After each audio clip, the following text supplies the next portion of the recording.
My name is Elle Johnson, and I'm a TV writer and showrunner and executive producer. I've been working as a television writer for the last 20 something years, primarily doing cop shows, but other character driven shows as well. And I most recently finished working on a television series for Amazon called Bosch.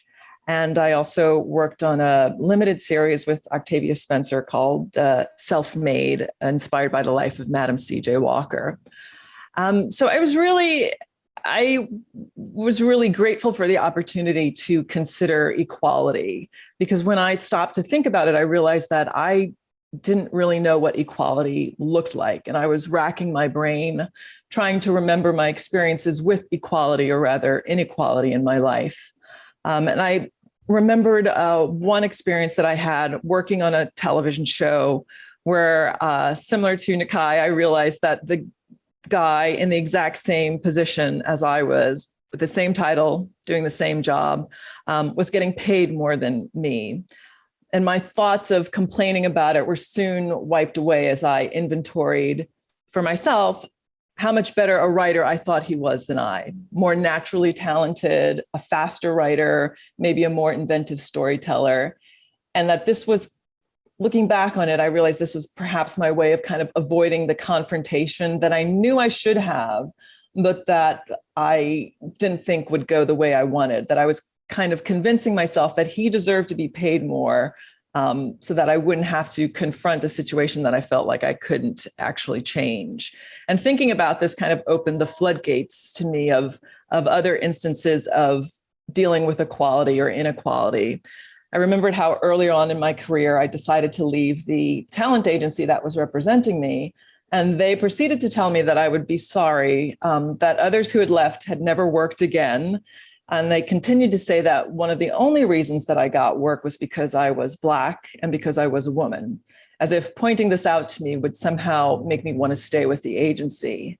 But as I reflected on this back then and even now, I realized the truth is that I've only ever been hired because I was Black or a woman or both.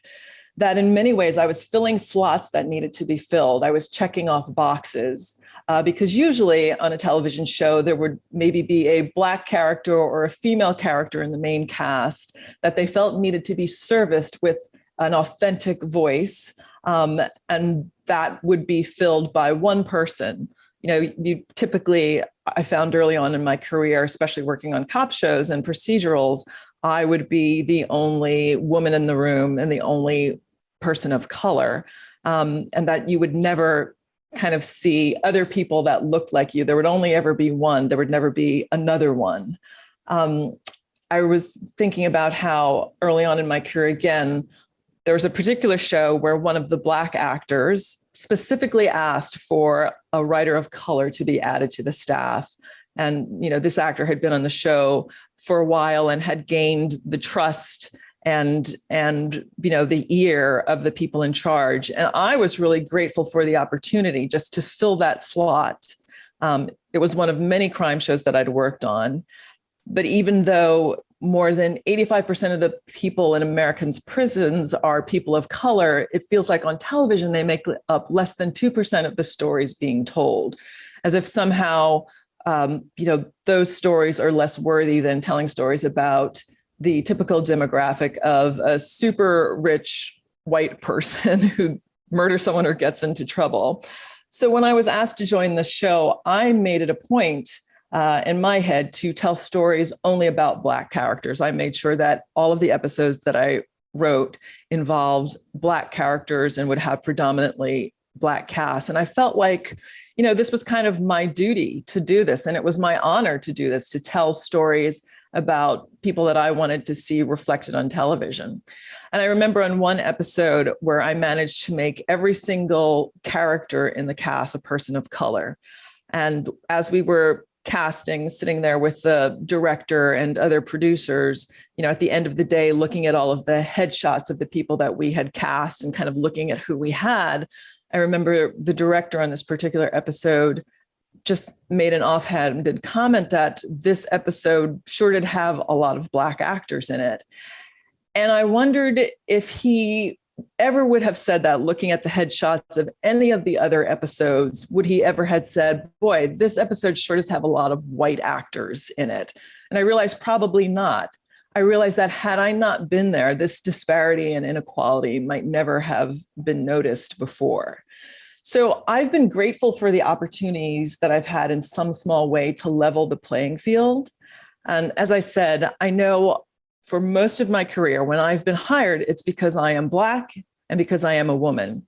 That's for the first time I've been hired. By the second or third or fourth time that I'm hired by these same producers and showrunners on other shows, it's because they've worked with me before and they know how good I actually am. And it's hard for me to kind of say that out loud because I feel like it's easy for me as a creative person to see my flaws and my faults. And that's when I kind of kick things into high gear in terms of working twice as hard to get twice as good, so opportunities will come to me. And I acknowledge this inequality, that this is kind of an old trope, you know, the idea of having to work twice as hard to get half as much. I feel like I have internalized this to a degree where I don't resent it. You know, I feel like that's just the way it is. And sometimes I'm even wearing that as a badge of honor. I feel like, oh, it makes me stronger. It makes me a better writer, even if I'm not being appropriately compensated for it. So in a bizarre kind of way, I feel like looking at inequality, I feel like I am equally confident and insecure. I at once know my worth and at the same time feel like I'm not valued in the marketplace. So about 4 or 5 years ago, something happened in my career. Suddenly, there were a lot more projects about people of color, Black people in particular, and women and minority showrunners were in demand, and there just weren't enough of us to fill those slots because we'd not been cultivated to the same degree. We'd not been given the same opportunities. But suddenly, after 20 plus years in the industry, I finally had multiple offers to run shows, but only certain shows. I wasn't being asked to run shows that featured white leads, only shows that were telling quote unquote Black stories. And while it's great to be able to finally tell our stories, I want to be able to tell all stories.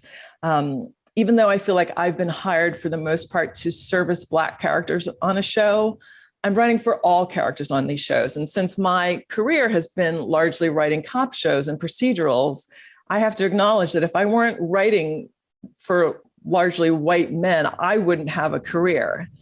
So this brought me back to the question of, is this equality? You know, this still feels kind of like separate, but not really equal.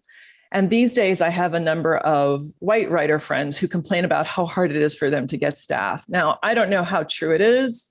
It seems to me that there's still a hell of a lot of shows out there that are featuring mainly white characters, but I'm sympathetic because they're experiencing what I've experienced. And I don't wish that on anyone.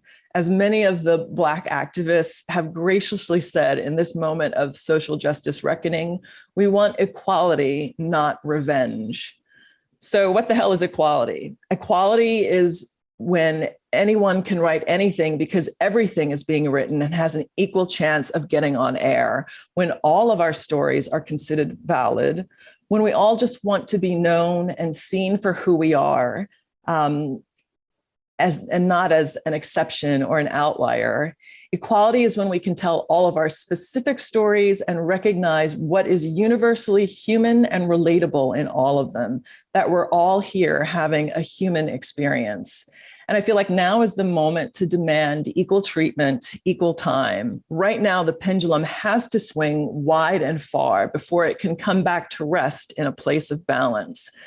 And I feel like we're going through an uncomfortable period of these conversations and kind of acknowledging what hasn't been said and done before, but that hopefully openly talking about these things and really pushing things to the limit will get us eventually to a place of equality and ultimately balance.